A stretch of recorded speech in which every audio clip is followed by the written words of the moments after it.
BJP চৰকাৰে কিছুদিন পিছে পিছে দুটা বিষয়বস্তুক তেওঁলোকে বেছি গুৰুত্ব দিয়া দেখা গৈছে।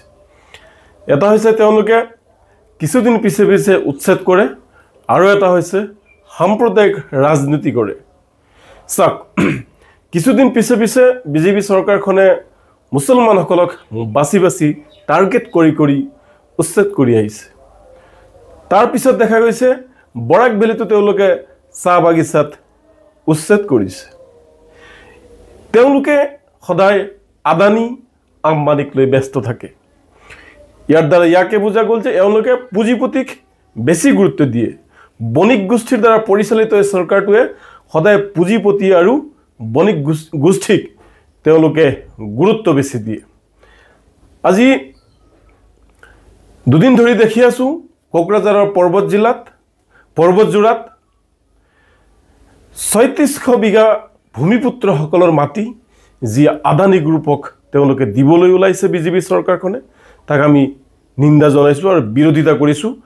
আমি এইসকল ভূমিপুত্ৰৰ লগত আমি নেমচুৱে থিয় দিছোঁ, কাৰণ এয়া এওঁলোকৰ অধিকাৰ, এওঁলোকৰ সম্পত্তি।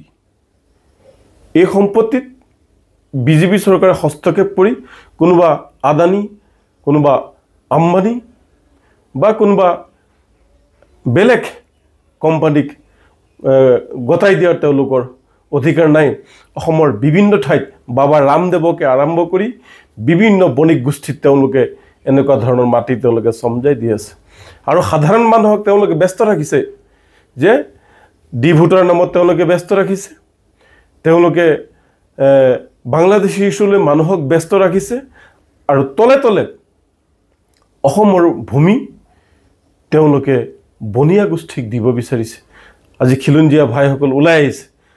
আমি চৰকাৰক অনুৰোধ জনাম যে এই ভূমিপুত্ৰসকলৰ ওপৰত দাদাগিৰি কৰি এই ভূমিপুত্ৰসকলৰ আশা আকাংক্ষাক গুৰুত্ব নিদি যাতে এই ভূমি আদানীক দিয়া নহয়, কাৰণ এই ভূমিত এই ভূমিপুত্ৰসকলৰহে অধিকাৰ আছে। গতিকে তেওঁলোকৰ আশা আকাংক্ষাক মান্যতা দিবই লাগিব। গতিকে মুখ্যমন্ত্ৰী ডাঙৰীয়াই এই বিষয়ত সম্পূৰ্ণৰূপে হস্তক্ষেপ কৰি ভূমিপুত্ৰসকলৰ দাবীক মান্যতা দিয়াৰ কাৰণে আমি নেমচুৰ তৰফৰ পৰা দাবী জনাইছোঁ।